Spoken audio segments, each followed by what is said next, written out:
What is going on, guys? Pat in the shop, and tonight we're talking dual plane versus single plane. What worked better on our budget 406? Let's check it out.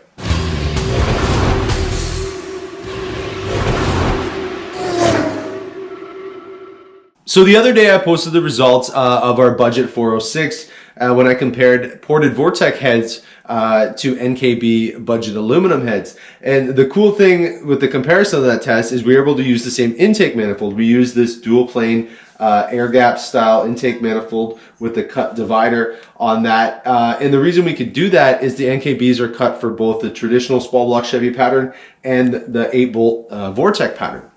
But I made a comment a few videos before that, and if I got enough likes, I would grab a single plane and run it on the same engine. We ran the single plane and the dual plane with the NKB heads. We did not run both with the Vortex heads. So the results in this video are with the NKB heads. So the basic combination here is a 406 small block Chevy, 9.38 to 1 compression. It's got the big 22 cc dish pistons, not a performance piston at all. It's essentially a stock bottom end, just bored to a 4.155. Stock rods and crank. It's got the Summit 1203 hydraulic flat tappet cam. I'll put a link below for that. Delco lifters, 1.6 roller lifters. We ran it first with the cheap offshore dual plane, and then we ran it with the single plane.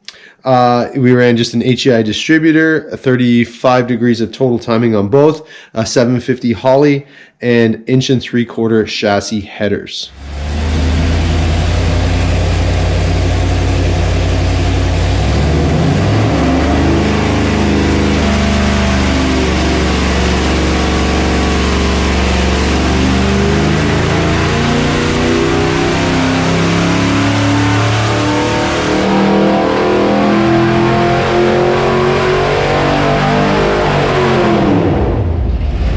Okay, the results are in. Let's take a look at the graph comparing the two, because when we talk peaks, it's going to sound like the single plane, especially horsepower, is better, but really when you overlay the graphs, that's really when you see the difference. So let's take a look at the overlay of the dual plane versus the single plane on our 406. So as you can see, off the hop, the dual plane, it makes more torque, which is to be expected with a setup like this.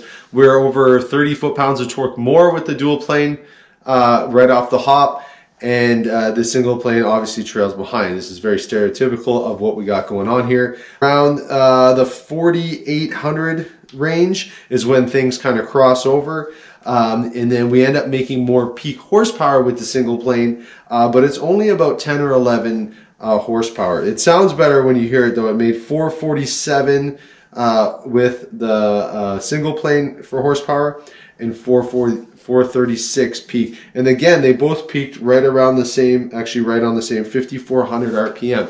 So the intake didn't change where the engine makes power. Well, I shouldn't say where it makes power. It didn't change the RPM where the peaks were, but it changed it how it shifted it. So it made a little bit more power up top, but we sacrificed a lot of torque down low, which is pretty stereotypical of a single plane versus dual plane. So if you're wondering about air-fuel ratios, we did our best to keep everything the same, including the air-fuel ratios. We kept our best. The coolant was right on the same. That makes a big difference when you're comparing tests, is the coolant temperature of the engine on the dyno.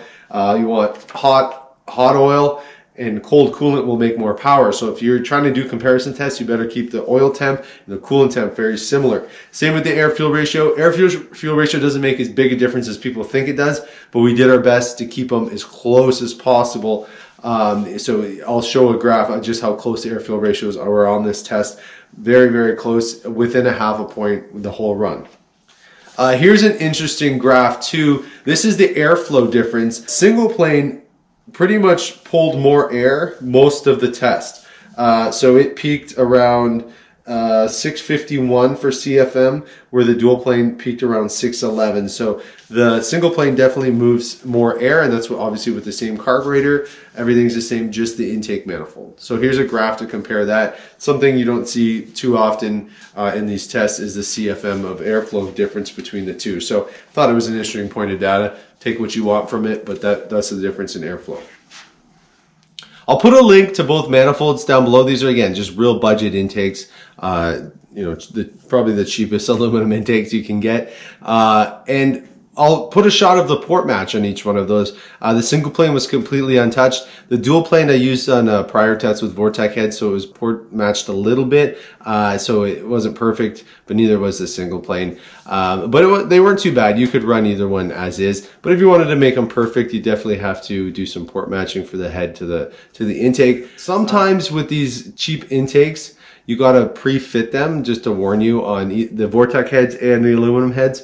You got to be really careful with the aluminum heads and make sure all your bolt holes line up. Sometimes you end up drilling out the mounting holes a little bit just to get a little bit more play in the bolts. You just want to be really careful with the aluminum heads that the bolts aren't going on an angle. You'll take the threads out of the head really easily. And you want to make sure you have decent thread engagement when you're putting up intake manifold on aluminum heads, especially with the Vortex bolts. They're pretty small bolts. All right, so the question is, what manifold would I pick on this combination? If this is obviously a street engine, we don't have a big camshaft in this thing, I'd be going with a dual plane. And my general rule of thumb, and it hangs true on this test as well, is if your peak horsepower happens under 6,000 RPM, you're almost always better to go with the dual plane. And the reason being, and if you kind of look into it more, is if you're peaking under 6,000 RPM, chances are it's a street motor. If you're building an engine for racing, you're going to be revving it past 6,000 RPM and making peak power past 6,000 RPM. So when you start caring more about horsepower than torque, you're in the single plane territory. And the reason being is the camshaft's big enough that you're going to have a converter that's big enough that you're going to be past that peak torque at launch that you really don't care. You're after top end horsepower and torque, and that's where obviously the single plane shines. But on a combination like this, where it's stoplight to stoplight, we're going to be looking at the dual plane is probably 9 times out of 10 your best option when it comes to a street engine. My question for you guys is, what else should we do with the 406? We've tried different heads. Is it time to try a different camshaft? Is it time to put more compression in this thing? Do we put boost to it? I don't know. You guys let me know. We can do whatever we want as long as the budget allows. But I'd like to do some more testing and try some more stuff on the 406. You guys seem to enjoy these videos, and so do I. Also, should we relive the Vortex versus aluminum heads on a 350 or a 355? I've seen some comments on the last video of guys saying, oh, you should have done it on a 350. The results would be different. And I agree, they probably would be because the smaller runners versus the big runner on a 350, it'd be interesting to see the torque. And I'm also wondering if there would be more or less of a difference between the two, being that you're not really taxing the head with the smaller with the smaller engine. And then a lot of guys were commenting about the camshaft not being enough on the 406, so we're not taxing the aluminum heads with the 406. So comment below. I want to know what you guys think. I'd love to know what you guys want to see coming up. And yeah, I guess we'll go from there. So I appreciate it. Don't forget that like and subscribe button, and comment below if you have any questions. Thanks, guys.